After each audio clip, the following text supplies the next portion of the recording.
We start this hour in the Middle East, and Iran has indicated its readiness to dilute its highly enriched uranium if the United States lifts all sanctions on the country. Mohammad Eslami, the head of Iran's Atomic Energy Organization, made this statement after resumed talks with Washington. Eslami emphasized that the potential dilution of uranium, which involves mixing it with blend material to reduce its enrichment level, depends on whether the US agrees to lift all sanctions in exchange. However, it remains unclear whether this would apply to all sanctions on Iran or only those imposed by the United States. The development marks a significant step in negotiations between the two countries. Joining us now is Dr. Asta Chadha, an Associate Professor of International Relations, joining us now from Ritsumeikan University in Kyoto, Japan. Thank you so much for joining us. Thank you. Pleasure. A big development. The nuclear program has been central to these negotiations, but of course, with crippling sanctions wavering over Iran, do you think that this will be leverage for the Iranian regime to pitch to Washington? Do you see any movement when coming out of this policy?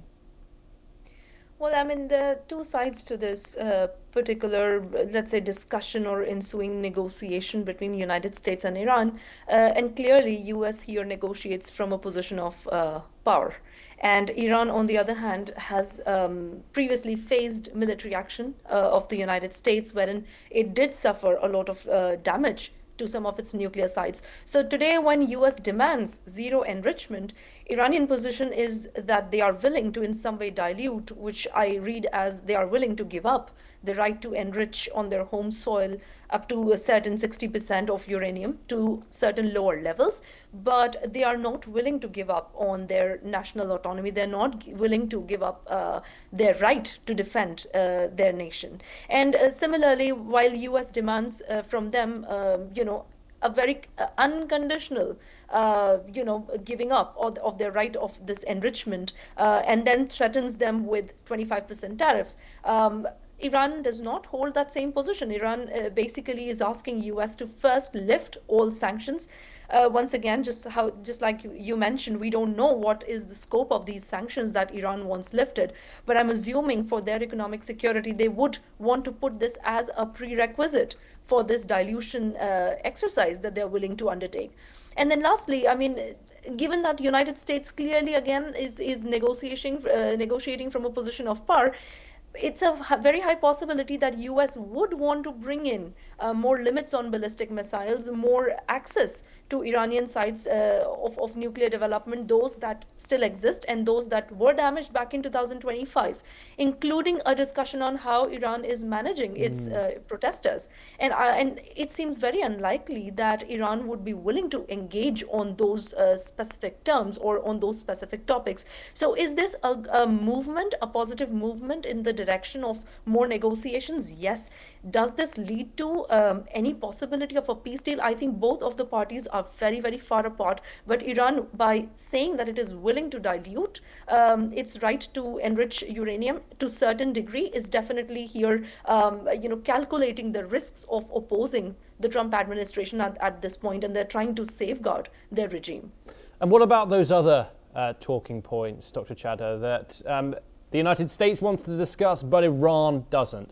The support for regional proxies and its ballistic missile program. How central are those issues to the lifting of sanctions, do you think? I mean, from the US perspective, like I said, they are negotiating this again from a position of a lot of control, not just control, but also pressure that they think they can build on Iran. They have the means to cripple Iranian economy. They've tried to do that before through sanctions. They've tried to do strikes on Iran's nuclear sites. And to me, it's very uncanny, but it reminds me again of the military action that happened in Venezuela. We do know that there were some talks taking place, and at some point, Venezuela also was willing to, on some talking points come down to discussion, but there are so undeniable tactical similarities in this case and in the Venezuela case, that it's hard to overlook that even though today Iran stands far apart, it's not willing to discuss on ballistic missiles because that is a matter of national sovereignty. It does not want to discuss completely giving up or completely diluting enrichment of uranium. It does not want to discuss, as you said, Iran's role in funding the proxies in several conflicts that are happening around the Middle East, because that would mean Iran is giving up a position of regional power. So if those are the non-negotiables and Iran is drawing a red line there, it seems very unlikely that these two parties will come to a quick agreement. Indeed. Dr. Chadha, stay with us as we turn to our next story. Of course, we'll continue to cover that ongoing and those